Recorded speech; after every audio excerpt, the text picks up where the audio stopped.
This is my final presentation where I used both Prezi and Poll Everywhere as my two technologies. It was all unrehearsed. The students were not fed any responses. Even CJ's play-by-play, that was the first time he had seen those clips. And the Q&A caught me by surprise because I didn't think they would be interested to find out more after the presentation, but I was pleasantly surprised. Here is my final presentation. Today we're going to be talking about basketball play-by-play fundamentals. So we'll find out some of the ways that not only in basketball play-by-play, but really you can do about any sport in play-by-play with some key fundamentals and underlying principles that will allow you to be successful regardless of what you're calling. First of all, we'll look at some underlying basics. As mentioned, there are two key fundamentals. And once we learn those, we'll get a chance to have some hands-on practice. We'll see exactly how well everyone implements the philosophies. Does anybody know who that guy in the middle happens to be? No, that's fine. His name is Jim Nance, and at least recognize the name. Yeah, does the men's basketball Final Four, among other things. That's where that picture was taken, at the Final Four last year. So he's the lead play-by-play for CBS Sports. And as a result, not only does he do the Final Four, which is pretty cool, the exact same week after he does the Final Four in the NCAA championship game on Monday, he goes and does the Masters that Thursday, and does the Masters, the premier golf tournament, for that following weekend. He's also the top football play-by-play guy for the NFL, so he's called a couple Super Bowls. And a little bit of a lesser-known fact is that he did the U.S. Open for 8 years before he made his way all the way up to the Super Bowls and the NCAA championship. He was doing the premier tennis tournament in the country. You may wonder how one person's able to accomplish all that. Obviously, he's pretty gifted, can speak well. But what do you think in terms of basic principles, regardless of what sport you're calling? What do you think the key thing the listener wants to know, regardless of what the sport is? What's actually happening? Okay, that's one choice. Any other options? That's what I was going to say. Okay, all right. Well, we're going to do an interactive poll here right now on polleverywhere.com. I'm going to give you a few other choices. We'll have a multiple choice here. Go ahead and type your answer, A, B, C, or D, to the following poll. What's happening? That was CJ's suggestion. Then we had a couple other ones. What you had for breakfast might be critical, so keep that in mind. That's a very possible answer. All right. So we have one there for time and score and one for what's happening. You have the time and score, Courtney? Yes. Well, you're on your way. See that? That's the most important thing about any broadcast whatsoever.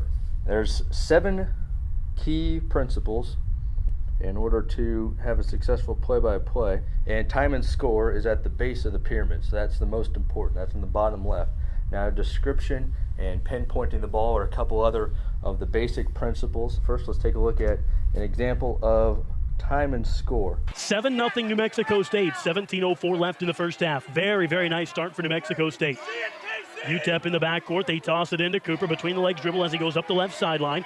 Cut off and double team. Now it comes up top to Washburn. Now he'll lob it corner left. Faking on a 3 is Cooper. Steps in on the baseline left. Puts up an 8-footer that floats long. And on the rebound, it's grabbed by Bohannon, who gets his arm subsequently grabbed by D.K. Eldridge. First foul on the Aggie junior. Third against the team.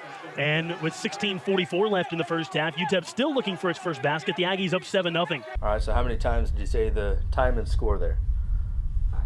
5. That's in 1 minute and 45 seconds. That's important because if we go back to that pyramid, the primary thing you're going for is every 90 seconds at a minimum you have to say the time and the score, because especially if you're on radio, people can't see it on the screen. They have no idea what it is, and there are people tuning in and out all the time. I mean, perhaps not this generation, but just think of how many people are sitting there driving around in the car radio and how often you're hitting scan.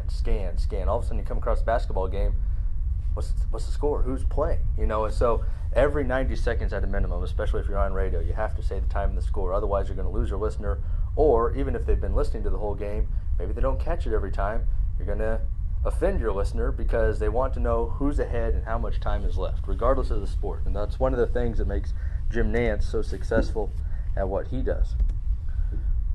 Another thing is pinpoint the ball. There are so many ways to describe certain parts of the court. So we're going to do another poll everywhere. Courtney, I'm going to ask you to go to this website. There'll be an image there, and click anywhere on the court, and then we'll see how many different ways we can describe that spot on the court. All right, so looks like you chose a spot just beyond the 3-point line there on the right side of the floor. So based on that spot on the floor, text in a few different ways you think you could describe that spot on the floor.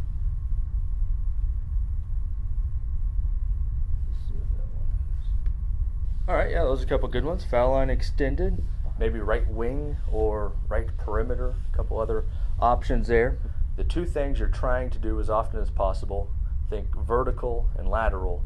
So vertical would be foul line extended or mid-court or back-court. Those are the vertical. You're talking about the length of the floor. Now the width of the floor are your lateral lines, which is either straight away or wing or in the corner. So those are some of the ways you can describe. But try to think both vertical and lateral, and that'll help really pinpoint where that ball is as the play develops.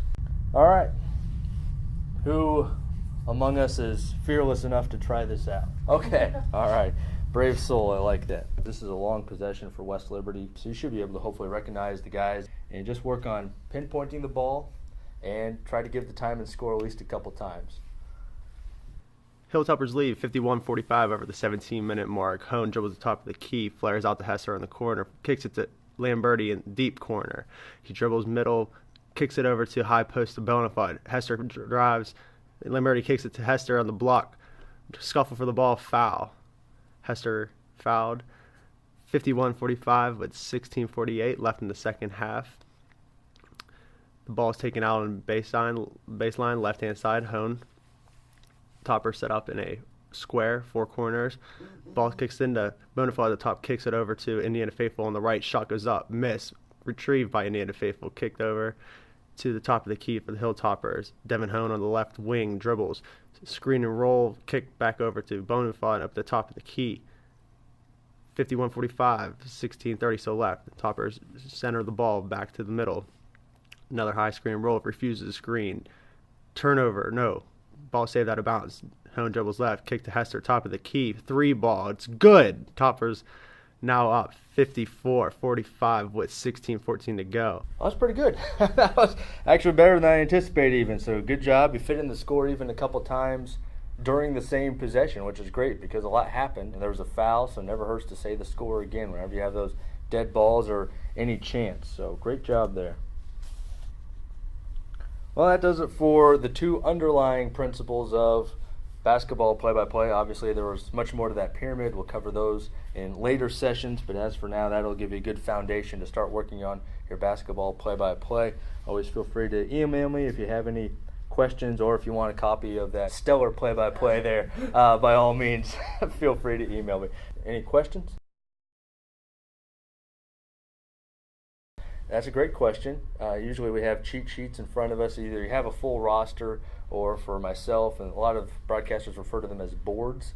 And so you'll have your board, which has not only the numbers and the player's name, height, weight, hometown, all that stuff, but you try and have a couple fun facts next to them, which is, first team all-conference last year, or has led the team in rebounding 8 times this season. A couple little quick bullet points that you can refer to whenever they do something important, or especially if they score a basket and they're going down the court and you have a little time to expound upon who they are or what they're about. So another good question, and that's one that it just takes time and chemistry. There's no set signals or no, I don't elbow someone and say, your turn, go. It's just a matter of developing that rapport, and hopefully, you guys get along really well, and you can tell when one person's finishing their thought and it's your turn to jump in. One good rule of thumb for radio, because again, the listener is more dependent on what the play-by-play is as opposed to a TV broadcast where they can see what's going on, and they can, if the color commentator talks for 45 seconds, they can still see what's going on. It's not as big of a deal. But for radio, usually the color commentator, once the ball crosses half court for basketball and it's in the front court, color commentator needs to be quiet, because at that point, stuff's going on with the basketball. Someone could score at any time, and the play-by-play guy needs to be letting the audience know that.